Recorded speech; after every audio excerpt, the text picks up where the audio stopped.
Abdoulaye Diop, ministre des Affaires étrangères et de la coopération internationale, a de nouveau accusé l'Ukraine de soutenir le terrorisme au Sahel.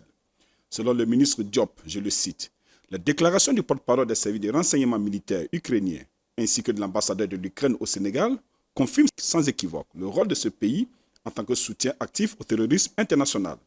Selon le chef de la diplomatie malienne, cette posture de l'Ukraine vient confirmer qu'une partie des armes fournies à Kiev par les puissances occidentales alimente le terrorisme et la criminalité au Sahel,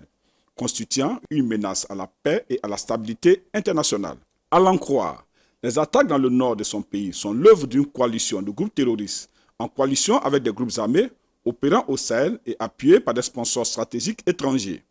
Abdoulaye Diop a salué la décision de l'Organisation de la coopération islamique OCI de retirer de l'ordre du jour la demande de statut d'observateur de l'Ukraine, estimant que ce pays n'a aucune place au sein de la Oumma islamique. Issa Kofourou, ambassadeur et représentant permanent du Mali auprès de l'ONU, a exprimé lors d'une session du Conseil de sécurité tenue ce vendredi 20 août 2024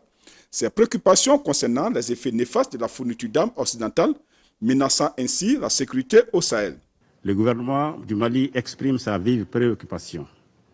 pour la question de la fourniture des armes à l'Ukraine, car il est désormais établi qu'une bonne partie de ces armes fournies à l'Ukraine vient alimenter le terrorisme et la criminalité au Sahel, avec le risque de déstabiliser davantage nos pays et d'aggraver les souffrances de nos populations, déjà éprouvées par plusieurs années de conflits aux conséquences dramatiques. Le diplomate a également pris la parole pour réfuter des accusations portées par l'ambassadeur d'Algérie qui avait affirmé lors d'une conférence à Genève qu'une frappe de drone dans le nord du Mali aurait causé la mort de civils, les qualifiant de graves et infondées. En réponse, je voudrais dire avec ma grande surprise de voir une diplomate faire une affirmation aussi grave qu'infondée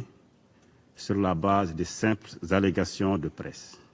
Face à cette menace, les ministres des Affaires étrangères de l'Alliance des États du Sahel